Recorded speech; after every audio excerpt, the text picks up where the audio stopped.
Ölüm periştisi bir müminning canını qandoq oladi, qandoq shaklda keladi, uningga qandoq muomala qiladi, uning canını qandoq shaklda oladi.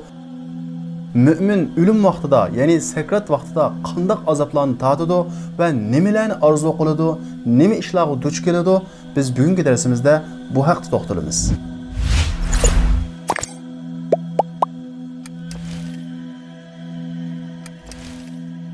Hammamiz bilganimizdek meyli başlık olsun, meyli puhra olsun, meyli puldar bay olsun, meyli kembag'al namrat olsun, her birimizning qashig'iga ma'lum bir kuni ölüm periştisi canimizni elish uchun keladi. Lekin bir müminning qashig'iga janni elish uchun keladigan ölüm periştisi bilan bir gunohkor fosiqning yoki zolim kofirning qashig'iga janni elish uchun keladigan ölüm periştisi o'xshamaydi. Ular qildigan muomalasi o'xshamaydi. Shundaqla ularning sakratdagi azobi o'xshamaydi va shundaqla ular jon uzish oldidagi ularning orzu, armonlari, umidlari va perişlerden kıldığın talepleri okşamaydı. Peygamberimiz Muhammed aleyhisselam bir günü Ensar sahabe, yani Medinelik bir sahabenin cenaze namazı qatnışıdı. Kişiler o sahabeninki kabrisini kovalayotgan vaqtida Peygamberimiz Muhammed aleyhisselam o kabrinin qarşıga kelip o'ltirdi. Sahabelarning hammasi Peygamberimiz Muhammed aleyhisselamning etrafını çöğürlep o'ltirdi. Shundaqla timtasliqqa cho'midi. Peygamberimiz Muhammed aleyhisselam osmonga bir qarab etgandan keyin müminning jon uzish ahvoli va uning sakratdagi ahvollarini bayon qilib mundaq deydi. Agar ajali to'shqan odam mümin bo'lsa, uningga op-oq yüzlük, nayet güzel perişteler keledi ve onun ruhini kiperleş üçün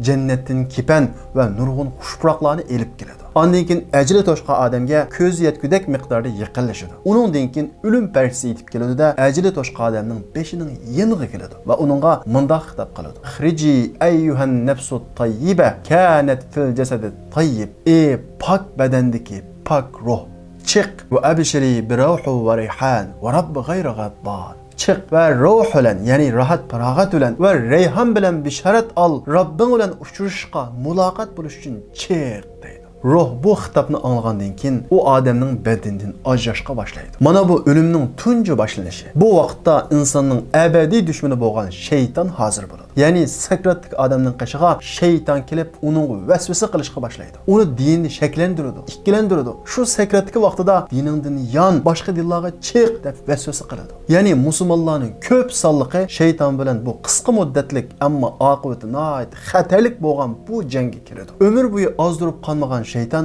mana shuningdek eng hal qilg'uch payt bo'lgan sakrat vaqtida musulmonni ozdirishga boshlaydi. Shuning uchun payg'ambarimiz Muhammad alayhissalom o'zi o'qigan va sahobalarga o'qishga buyurgan duolarning birisi a'udhu bika min fitnatil mahya va mamat. Ey Alloh, seningdan hayotlikning siniqidan o'talmaslikdan va o'limning siniqidan o'talmaslikdan sig'inib panohlik tilayman degan bu duoni o'zi ko'p o'qigan va shundaqla sahobalarga o'qishga buyurgan. Bu yerdagi fitnatul mahya, ya'ni hayotlikning siniqidan o'talmaslikdan panoh tilayman degani bo'lsa, yani hayat vaqtimizda oxiratni unutib qilishimiz, ya'ni buningdan panohlik tilash. Fitnatul mamat, o'limning fitnasi, ya'ni o'limning siniqi, o'limning imtihoni bo'lsa, o'lim vaqtida, ya'ni sakrat vaqtida shaytonning vasvasining keyni kirib ketishdan panohlik tilashni ko'rsatdi. Shuning uchun payg'ambarimiz Muhammad alayhisalom yana o'qiydigan duosining birisi a'udhu bika ayyatahabbatani ash-shaytonu 'indal maut. Ey Alloh, sening bilan o'lim vaqtida shaytonning menga chalishib qilishidan panohlik tilayman. Ya'ni shaytonning mening qashimga kelib, meni dinimni shakllantirishdan panohlik tilayman degan bu duani o'qigan. Peygamberimiz Muhammed aleyhisselam Allah'ın elçisi bu duanı o'qigan yerda bizdek oddiy musulmonlar bu duoga ne kadar ehtiyojli.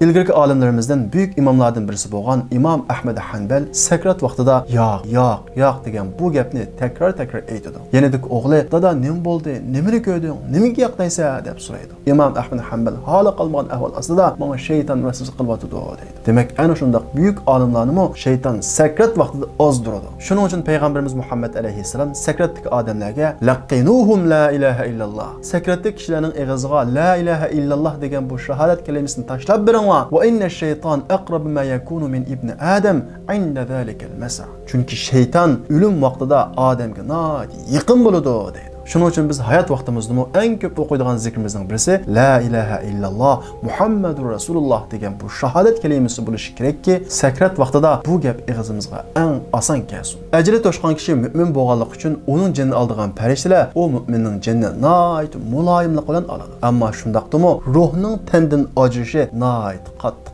azap ve ağırlık ekiledi. Peygamberimiz Muhammed aleyhisselam bu haqda so'ralgan vaqtida ölümning eng az, eng aqalli ağırlık azabı bir menzileti 100 darbatin bis-sayf. Qilich bilan 100 ni uğanga baravar keladi deydi. O'ylab baqayli, o'limning og'riqi, ya'ni ruhimizning tandan ajrishi farishtalar mu'minga shuncha muloyimlik qilib turib, 100 qilichdan uyg'onga to'g'ri keladi deydi payg'ambarimiz Muhammad alayhissalom. Sakrat azobini mundaq bir misol bilan tushunsak, texim yaxshi tushuna olishimiz mumkin. Odatda bizning qo'limizni pichoq kesib olsa yoki putimizga tikan kirsa, u yer og'riydi. Nima uchun? Chunki shu yerdan ruhning vaqtliq chekinganligi uchun. Endi mush og'riq azobini butun bedanimizni his qilib baqayli. Chunki o'lim vaqtida ruhimiz butun badandan ajraydi. Bütün bedenimizga tikan kirgan, bütün bedenimizni pichoq kesganini tasavvur qilib baqsaq, ruhimizning badandan ajragan og'riq azobini his qila olamiz. Mashhur sahobalardan birisi bo'lgan Amr ibn As, "Men o'sha zirak bir odamning o'limiga hozir bo'lsam, u odamdan sakrat vaqtidagi o'limning azobini bir so'sam" deydi. Amr ibn As'ning o'zi sakratga tushgan vaqtida bolasi uningdan: "Ey dada, sen doim o'sha zirak bir odamning o'limiga hozir bo'lsam, uningdan sakrat azobini bir so'sam" deydi. "Sen hozir dal shu odamsan. Sen o'sha ham sen sakratda hozir. Menga deb bergin. O'lim azobi qandoq ekan?" deb so'raydi. Amr ibn As hali qolmagan holda: "Ey o'g'lim, o'lim sifatlashdan buyuk ekan. Buni sifatligili bo'lmaydi ekan. Hozir mening his qilganim bo'ynimga tog'ni ilib qo'ygandek, osmon dum ko'mtirilib ketgandek, man kelayotgan havo, nafas zaharlik yengnidan kelayotgandek his qilyapman" deydi. Demek ölüm azabı, sakrat azabı mana mushundak nayt dahshatli. Allah Taala bu holani Qur'on Karimda sifatlab va zanna annahu'l firaq. Ölüm vaqtida, ya'ni sakrat vaqtida og'riqning qattiqligidan ajli to'shgan kishi o'zining o'lib ketadiganligini biladi. Wal tafatis saqu bis-saq. Azobdan, og'riqdan uning putlari birisi-birisiga kirishib ketadi deydi. Ajri to'shgan kishi musulmon ammo gunohkor bo'lsa, uning sakratlik azobi texmi qattiq bo'ladi. Ammo bu azob badaliga uning gunohi yugiladi. Sakratlik odamning eng cho'ng arzusi bo'lsa, dunyoga ozroq vaqt bilan qaytish bo'ladi. Ya'ni sakratlik musulmon sakratlik vaqtida dunyodagi hayotidan unumli foydalanmaganligiga, Allohning buyruqlariga parvo qilmaganligiga, Allohning cheklagan ishlarini yanmaganligiga, topgan pullarini Alloh yo'lida xarjlay olmay, dunyoda qoldirib qo'yib kelganligiga nihoyat qattiq pushmon qiladi. Shundaqla menga ozroq vaqt bersanglar, men shu qoldirib kelgan pullarimni xarjlab olib, yaxshilardan bulib olsam deydi. Alloh taolo sakratlik odamning bu orzusini Qur'on Karimda bayon qilib mundaq deydi: "Fayaqul Robbi laula akhartani ila ajalin qaribin fa asaddaqa va akun minas solihin." Ey Robbim, menga ozroq vaqt bersang, dunyoda qoldirib kelgan pul mollarimni oxirat hayoti uchun xarjlab olsam, yaxshilik yo'llariga ishlatib olsam, va akun minas solihin, va yaxshilardan bulib olsam. Bu vaqtdagi hissiyat xuddi imtihon vaqtida imtihonnisini ishlamay, vaqt to'shgan vaqtida, ya'ni komissiyalar imtihon qog'ozini yiqqan vaqtida menga ozroq vaqt bersanglar deganga o'xshaydi. Lekin vaqt berilmaydi. Shuning uchun Alloh taolo bizni undan ogohlantirib, "Va anfiqu mimma razaqnakum min qabli an ya'ti ahadakumul maut." Sizlarga o'lim kelishdan ilgari sizlarga biz rizq qilib bergan narsalardan chiqim qilinglar, ya'ni Alloh yo'lida xarjlanglar. Fayaqul Robbi laula akhartani ila ajalin qarib. O'lim kelgan vaqtida, sakratlik vaqtida, "Ey Rabbim, menga ozroq muhlat bersang, men dunyoga qaytib sadiq qilib olsam va yaxshilardan bulib olsam" deydi. "Walau yu'akhirallohu nafsan idza jaa ajaluha." Ajal to'shgan vaqtida u hargiz kechiktirilmaydi. Demek sakratki vaqtimizda ölüm pərçisi bizning jinimiz elayotgan vaqtida bizning orzu qildigan ishimiz ozroq vaqt bilan dunyoga qaytish. Dunyo qaytgan vaqtida nima ishlarni qilish? Fa as-saddaqa. Shu dunyoda qoldirib kelgan pul mollarimizni Alloh yo'lida xarjlab, sadiq qilib va akum minas solihin. Yaxshilardan bulib olishni umid qilamiz. Chunki odam ölüm pərçisini ko'rgan vaqtida oxirat hayotining rasmiy, haqiqiy ekanligini to'liq ishonadi-da, dunyo hayotining Alloh taolo degandek o'yin tomosha ekanligini tunib yetadi. Ölüm pərçisi kelgan vaqtida iymon etmagan bir odam qolmaydi. Allah nada? Allah kelib seni qutqazsin degan zolim kofirlarmi o'lim pərçisi kelgan vaqtida Allohga iymon etdi. Lekin bu vaqtdagi iymoni aslo qabul qilinmaydi. Musulmonlarmi dunyo hayotidagi vaqtidan unumli foydalanmaganligiga, oxirat uchun, ya'ni abadiy hayot uchun nurg'un ishlarni qilib olmaganligiga, pullarini xarjlay olmaganligiga nihoyat qattiq pushaymon qiladi. Ölüm pərçisi musulmonning jinni olgandan keyin, agar u musulmon taqvodor solih bo'lsa, ölüm pərçisi bilan birga kelgan farishtalar u musulmonning ruhini bir-birlab qo'lga oladi. Xuddi yengida ism qo'ygan buvoqni jamoat bir-birlab qo'lga olib, birisi-birisiga sungandek, farishtalarning hammasi birisi-birisiga sunishadi. Uningga rahmat tilaydi. Musulmon farishtani ko'rgan vaqtida shundoq bir xushal bo'ladi-ki, sakratdagi ölüm vaqtidagi azobning hammani butunlay unutadi. Xuddi ayollar tug'ib buvoqni qo'lga olgan vaqtida, ya'ni buvoqni tunji ko'rgan vaqtida to'lg'oq azobining hammani unutganga